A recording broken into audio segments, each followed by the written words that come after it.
Welcome to our YouTube channel. இன்றைக்கி நம்ம day 3 of 100 days of 100 coding ப்ராஜெக்டில் இருக்கோம். இன்றைக்கி நம்ம என்ன பார்க்க போகிறோம்னா ஃபீட்பேக் ஆப் தான் பார்க்க போகிறோம். நம்ம மோஸ்ட்லி இன்டர்வியூஸ் முடித்ததும் இந்த மாதிரி ஒரு ஃபீட்பேக் நமக்கு கேட்பாங்க, எப்படி இருந்துச்சு நம்மளோட இன்டர்வியூ எக்ஸ்பீரியன்ஸுன்றதை. ஸோ அந்த மாதிரி இங்கே ஒரு ஃபீட்பேக் ஆப் இருக்குது. நான் அந்த எமோஜிஸை ஹோவர் பண்ணுறப்ப அதெல்லாம் எக்ஸ்பேண்ட் ஆகணும். தென் நான் ஒரு அடிஷ்னல் கமாண்ட் கொடுத்து சப்மிட் பண்ணதும் எனக்கு இந்த டேட்டாஸ் எல்லாமே நெக்ஸ்ட் ஒரு பேஜில் டிஸ்பிளே ஆகணும். இதை எப்படி நான் பண்ணியிருக்கேன்னு பார்க்கலாம்.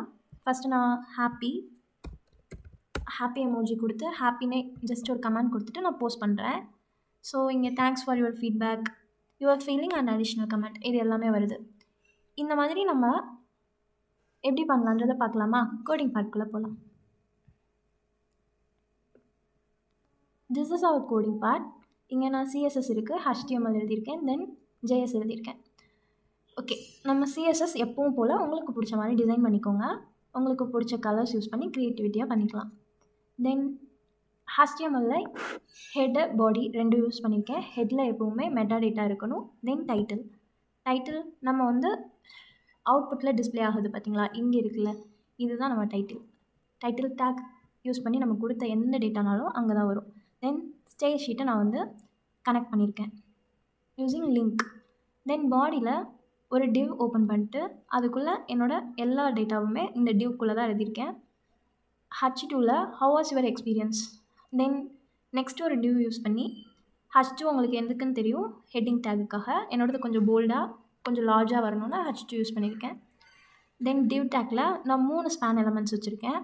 3லையுமே ஹாப்பி, நியூட்ரல், சேட் அப்படின்னு சொல்லிட்டு டேட்டாவை வந்து கொடுத்துருக்கேன். தென் ஐடியில் வந்து ஹாப்பி, நியூட்ரல், சேட் அப்படின்னு சொல்லி யூனிக்கான ஐடிஸ் வச்சுருக்கேன்.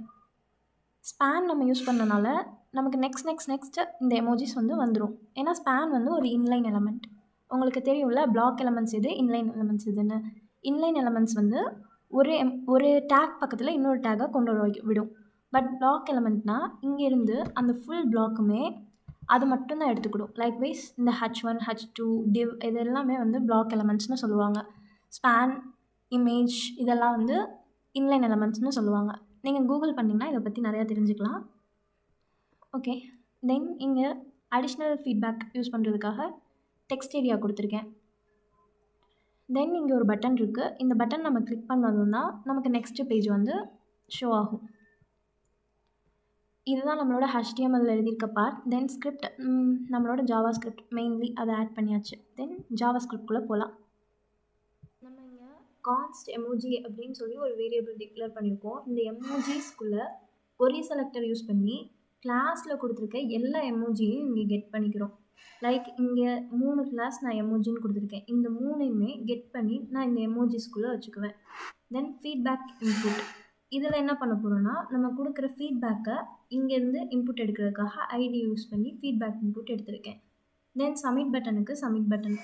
ரிசல்ட் நம்ம யாராவது எரர் பண்ணோம் அப்படின்னா இன்புட் கொடுக்காம அவங்க சப்மிட் பண்ண ட்ரை பண்ணுறாங்க அப்படின்ற டைம்லலாம் நமக்கு எரர் டிஸ்பிளே பண்ணுறதுக்காக இந்த ரிசல்ட்டை நான் இங்கே டிவ் கிளாஸில் டிஸ்பிளே பண்ணியிருக்கேன். தென் கொரி செலக்டர் யூஸ் பண்ணி ஃபீட்பேக் கண்டெய்னரை ஃபுல்லாகவே நம்ம வந்து வாங்கிக்கிறோம். ஃபீட்பேக் கண்டெய்னரை ஃபுல்லாகவே இந்த இடத்துல நம்ம ஹோல் கண்டெய்னரையும் கெட் பண்ணிக்கிறோம். தென் என்ன பண்ணுறோன்னா எமோஜிஸில் நமக்கு எல்லா எமோஜியுமே இருக்குது. ஃபார் ஈச் அப்படின்ற லூப் யூஸ் பண்ணி, ஃபார் லூப் மாதிரி தான் ஜாவா ஸ்கிரிப்டில் வந்து ஃபார் ஈச்ன்ற லூப்பை யூஸ் பண்ணுவோம். இதில் ஆரோ ஃபங்க்ஷன் யூஸ் பண்ணி எமோஜின்ற ஒரு இதுக்கு ஃபஸ்ட்டு என்ன செக் பண்ணுறோன்னா அந்த எமோஜி வந்து கிளிக் ஆகிடுக்கா அப்படின்னு பார்க்குறோம். அப்படி கிளிக்கான எமோஜிக்கு ஃபஸ்ட்டு ஸ்டைல்ஸை ஃபுல்லாக ஸ்கேல் 1ல் வைக்கிறோம். இங்கே வந்து அது சப்போஸ் ப்ரீவியஸாக ஏதாவது ஒரு ஸ்டைல் யூஸ் ஆகிருந்துச்சுன்னா அதை வந்து இங்கே கிளியர் பண்ணுறோம். அதுக்கப்புறம் நம்ம இங்கே வந்து ஸ்கேல் வந்து அதிகமாக்குறோம். அதோட நான் அந்த ஹோவர் பண்ணும்போது கிளிக் பண்ணும்போது அதோட சைஸ் வந்து அதிகமாகுதுல்ல, அதுதான் இங்கே ஸ்கேல் 1.2. ஸோ இது வந்து இங்கே எக்ஸ்பேண்ட் ஆகுது. தென் இங்கே நம்ம ஆட்ரிபியூட் யூஸ் பண்ணி டேட்டா ஃபீட்பேக் அப்படின்ற ஆட்ரிபியூட்டில் என்ன வேல்யூ இருக்கோ அந்த வேல்யூ, இப்போ சப்போஸ் நான் நியூட்ரல் கிளிக் பண்ணியிருந்தேன்னா அந்த நியூட்ரல்ன்ற வேல்யூவை இங்கே செலக்டட் ஃபீட்பேக்கில் அசைன் பண்ணுறோம்.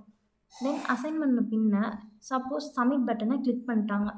பிகாஸ் நம்ம வந்து இதை கிளிக் பண்ணதும் நமக்கு வந்து ஆக்ஷன்ஸ் நடக்கக்கூடாது. சப்மிட் பண்ண பின்ன தான் நமக்கு ஆக்ஷன்ஸ் நடக்கணும். ஸோ சப்மிட் பட்டனை கிளிக் பண்ணிட்டாங்க அப்படின்னா நான் இஃப்ல ஃபஸ்ட்டு செக் பண்ணுறோம். நம்மகிட்ட இதில் வேல்யூ இருக்கா, செலக்டட் ஃபீல்டில் வேல்யூ இருக்கா, இருக்கும், கண்டிப்பாக இருக்கும். இருந்தால் தான் நம்மளால் உள்ளே வர முடியும்.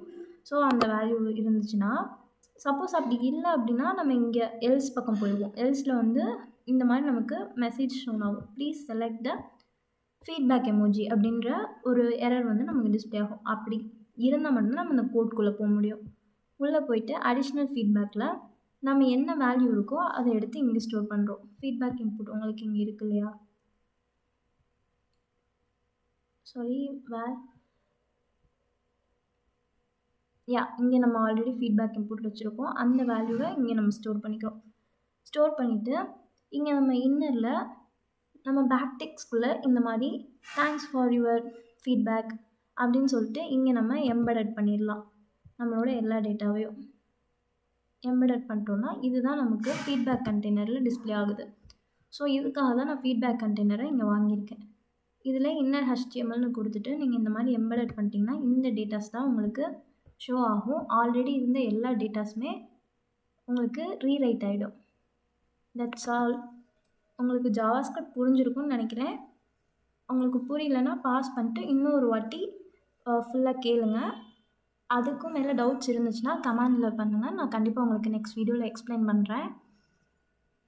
Okay guys, thank you. உங்களுக்கு இந்த வீடியோ பிடிச்சிருந்துச்சுன்னா லைக் பண்ணுங்கள், ஷேர் பண்ணுங்கள், சப்ஸ்கிரைப் பண்ணுங்கள். Thank you all.